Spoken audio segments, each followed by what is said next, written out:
Boynton team? Wow, they're really good. They're particularly good as it relates to rebounding, which is a concern. I think they're fourth in the country. No, take that back. They're second in the country in offensive rebounding percentage. And obviously that's important because we've had some struggles on the glass, and we're out rebounded pretty bad by Wichita State, who's 55th maybe. And so it's been a point of emphasis for us this week. What's the update on Ice? How's he doing? He's better. He's making progress. He probably still isn't available yet. I hate to get ahead of myself, but I want to be honest, right? I don't anticipate him playing. He is doing better. He hasn't practiced, but he's been around the last couple of days, which is progress from, I guess, the 4 or 5 days prior to that, where he was kind of sequestered for a little while. So we'll see. As he continues to make progress, we'll give him a chance to get back in shape and get back in practice. Is this something you think could linger for a little while longer besides just It's this lingered. weekend? I mean, it's lingered now, but is it going to keep going past this Sunday? I don't know. I mean, I don't want to speculate. I mean, it's an illness. I don't think it's long term to answer. I mean, I hope that's fair. But I don't want to give a date at this point. I don't know if that's fair to the kid or really to the people who know Madison better than I do.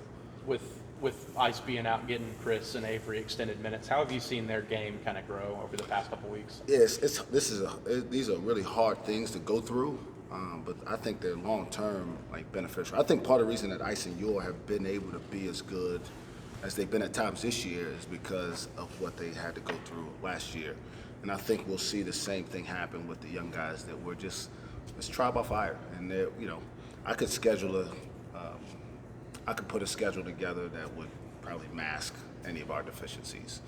But that's not what I'm interested in. I'm interested in us being our best once the calendar turns and we're playing those games twice a week for 2.5 months. And so, you go through these things, and I do think Chris and Avery are both making progress. It's hard for them to see those progresses sometimes because we're not winning or because their numbers don't look great. But they're certainly getting better. With the 2 losses in the middle of a tough non-conference schedule, how beneficial is it for the freshmen and the younger guys to going into a tough Big 12 schedule? I don't think there's any better way to prepare them. Again, and I've done both as a player. I think my senior season we might have started 9-1 or something like that. We didn't really play a tough schedule. We got into the league. I think we finished 500, and we kind of barely squeezed into the tournament late because of that non-conference schedule. And so I don't want to give these guys false confidence or put them at a disadvantage come at the end of the year when it's time to really show what we're capable of. Going with Yor, has he been frustrated the past couple games? Yeah. Yor's probably been affected by Ice more than anybody in some ways. It's the only point guard he's ever played with. So, for it to all of a sudden, and not that he hasn't played with these other guys, there's just a comfort. I mean, especially that combination of players has always been pretty important in the game. So just adapting. What he's got to do is he's got to help himself by not putting himself in foul trouble, because that has nothing to do with Ice. The scoring and some of the rebounding maybe can be affected by that, but the fouls sometimes unnecessarily is just a matter of focusing on the right things and making sure he's in the right position more often than not. How have practices gone this week with the 2 losses? I've been good. We actually we were off on Monday. We came back on Tuesday, had a light workout. Early in the week during finals, to try to give them a little bit more time to focus on making sure they can do as well. Not that I don't later in the week, but we actually get back into more preparing for a game. So yesterday was our first really hard practice. We went yesterday morning for about 2.5 hours, and I thought we had our best practice that we've had probably since before we started playing games. Really competitive, and I think that's a good sign. Our team isn't hanging their heads and not feeling sorry for themselves. They know we got to get better, and they're willing to come and put the work in to make that happen. Avery mentioned watching film of JaJuan Evans. Just kind of take us through how that came about, and do you kind of see some of the same skills in this dude? They're different. Avery's a way better athlete. Now, don't get me wrong, he's not as good a player yet.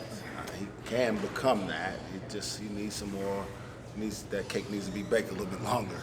And obviously the frames are totally different. So they're very different, but the position itself, right? Understanding being able to execute, being able to understand time and score. How do I take what coach is asking me to do and try to figure out what he's actually asking for?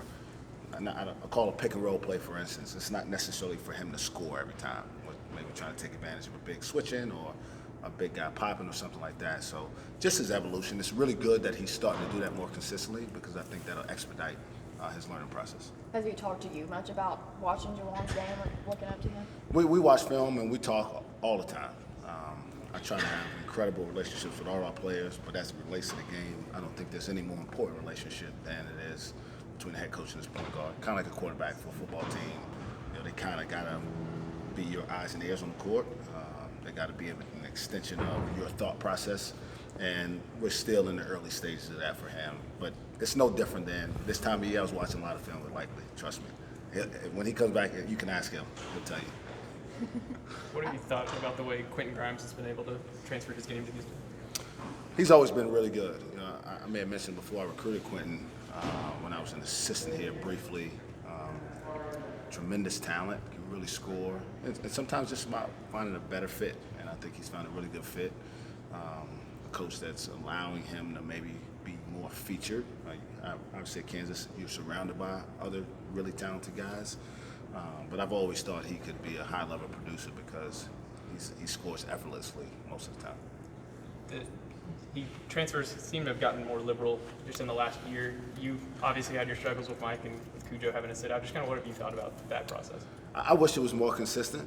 Either way, I want to play by whatever rules they put in front of us. It is frustrating at times that you try to figure out, well, how does that work? And this case seems like it has a lot of merit, but it's not always black and white. I hope we can get to a place where it's more black and white than gray, but that's just not where we are right now. So what we got to do is we got to be proactive, and if we feel like there's a case on the front end, be really aggressive as early as possible to try to see if we can rectify it. With the transfer portal becoming more prevalent, do you feel like that'll kind of work itself out, or do you feel like it's something that coaches are going to have to try to, not protest, but kind of lobby to try to fix? Or The portal itself, or you were talking about the eligibility piece, right? Yeah, the eligibility because of how easy it is to transfer.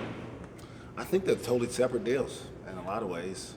I do think it actually kind of cleans up some of the issues when it comes to tampering. Before there was this process, the kid had to seek permission. A school could deny it, they could grant it, and then the other school has to wait to hear. And if there wasn't permission granted, but the kid was still leaving, you're kind of in this period of, well, can I contact him or not? But now the kid goes in the portal and he's available for everybody. And so I think that process is cleaner. The eligibility piece is totally separate. There's a lot of work to do there. Is recruiting the portal different, I guess, in what ways than recruiting a high school kid?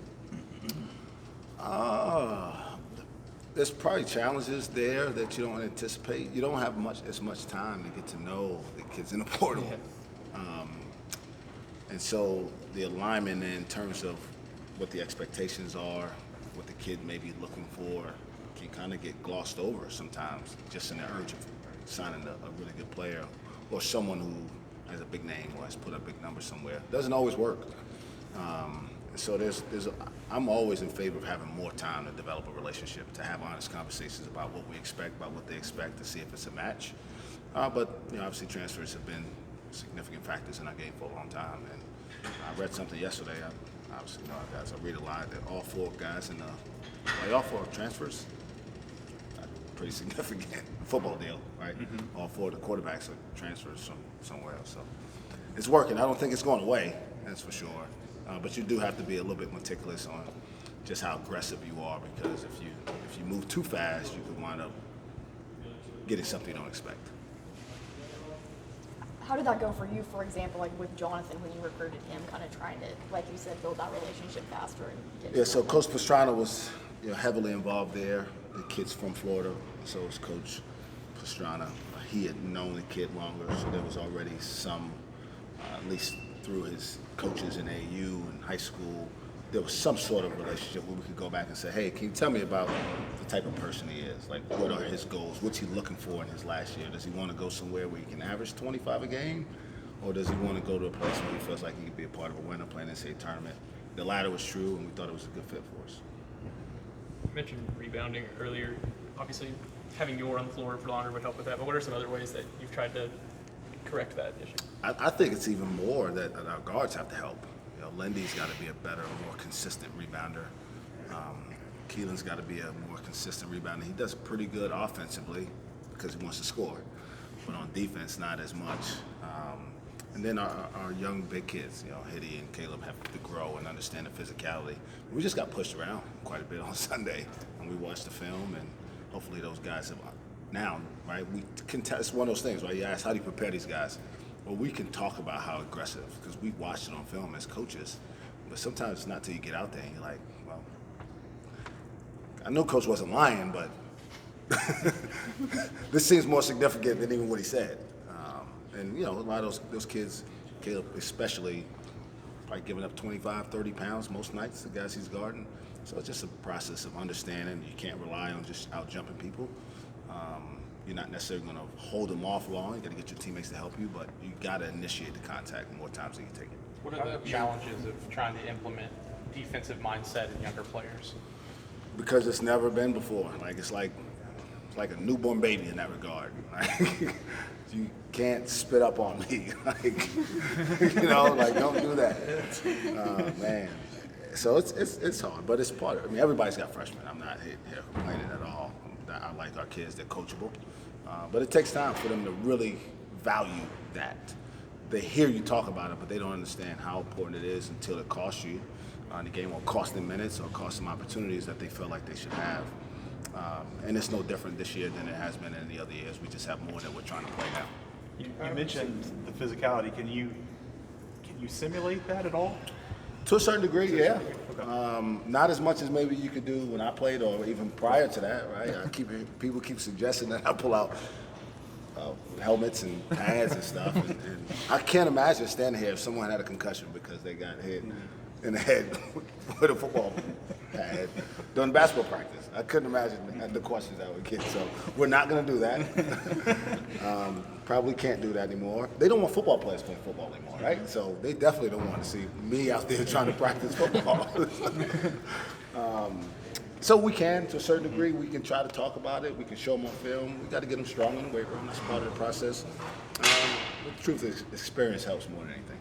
How have you seen Haiti progressing since coming back from that initial injury? Yeah, I mean, unfortunately, he was back to kind of the beginning, back to square one, psychologically more than anything, that he could actually go out there and help us. And I think his confidence is growing. He's been more effective in practices, and I think that'll carry over as he continues to get more playing time in games. So is he mentally just with the knee part? Is he kind of over that? I believe trusting so. himself? I think when we went to New York, it was the first time he played in 2.5 weeks or so, and I put him in there as the first guy. I'm sure people are like, man, this kid hadn't played. Well, I want to see early. I don't want to wait till the second half when we need him. And he looked like he was not sure, and he didn't play great, but that kind of helped start the process for him of, all right, I'm not hurt anymore. I can take a hit. I can land. No one's going to try to take me out or anything like that. And part of the psychological growth of a young guy understanding how to overcome a setback.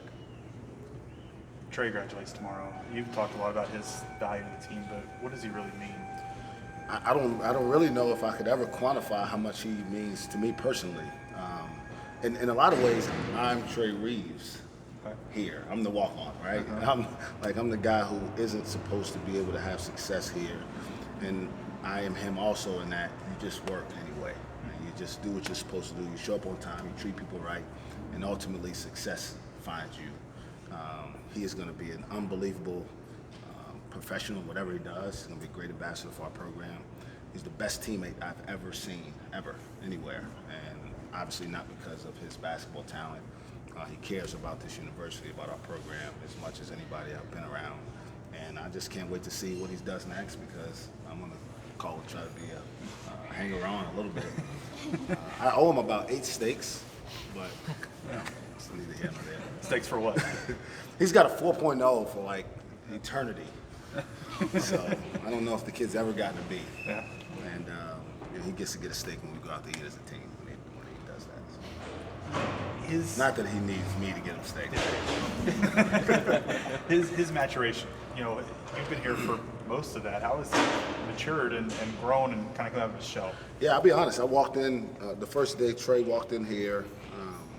was the year I was an assistant coach. He came that summer, and somebody said that Big Country's son was going to walk on. And I was really excited. And then they told me that that's who it was, and I wasn't excited anymore. I wasn't expecting that, right? I mean, you think Big Country, when I saw him break the backboard in 95, I'm like, okay, if he's got a son, he's at least 6'8". Trey's not 6'8". So, but he's, I mean, it doesn't matter. He's got the heart of a lion, and he's a champion in every other way in life. And he's been a real, real big part of everything we've done here. A lot of programs kind of have that walk on too, that have the popularity. How do you kind of see him enjoy that popularity? Well, just, think back to homecoming hoops, right? He Office. embraces, again, admittedly not a office guy, so I didn't really know what was going on last year when we did that deal, but kind of have a little bit more of appreciation for it, and he will always be able to come back here and feel like this is home.